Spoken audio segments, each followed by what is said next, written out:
Those are ways to CYA. Cover your. You need to leave.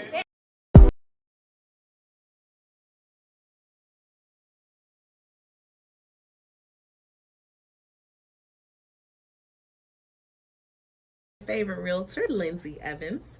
I am the owner and managing broker of Liberty Point Realty. We are licensed in Illinois and Indiana.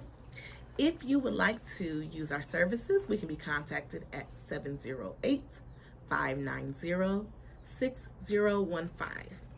Our website is www.lpr.homes.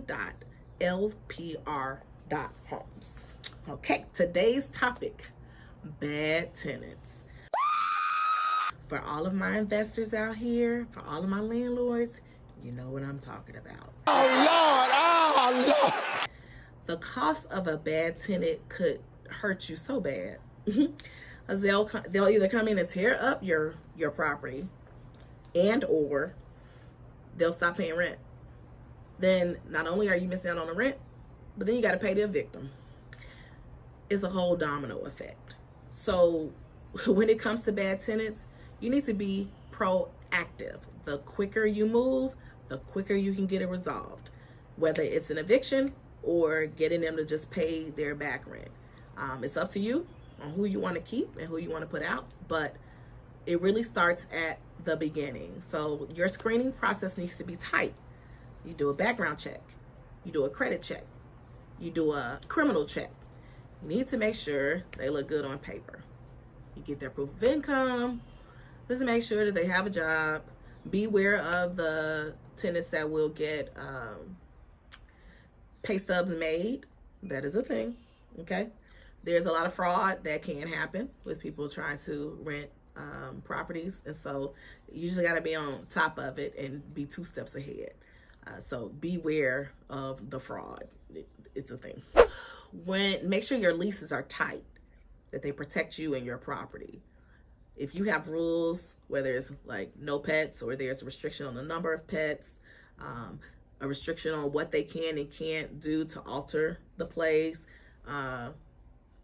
you need to just make that really clear in writing and make sure that that is something that they acknowledge, that they've seen, that they sign it. Those are ways to CYA. Cover your. You need to leave. You just want to make sure that you don't have to spend all this money trying to get somebody out because they were a bad fit in the first place. If you do have to get them out, contact your attorney right away.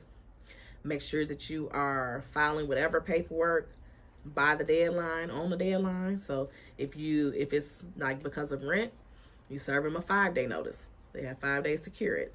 This is usually after the 5th day.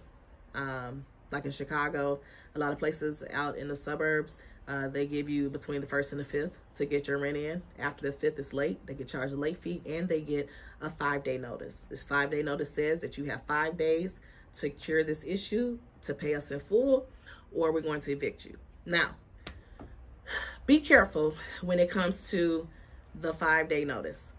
If somebody makes you a partial payment and you accept it, you have no grounds to really start the eviction. You have to start all over. Once the 5-day expires and there's no rent paid, then you send them to the attorney so that they can start the eviction process. So they'll file it, and then the tenant has to be served, and then there's the whole court thing. You want to make sure that your paperwork is tight and right, because especially in Chicago, it is tenant friendly. They care a lot about the tenants. The landlords, they couldn't care less about. So it's not a lot of rules out there to protect our landlords. You just want to make sure that you have your stuff in line so that you won't have an issue getting a tenant out or getting your money. Very important though, when a tenant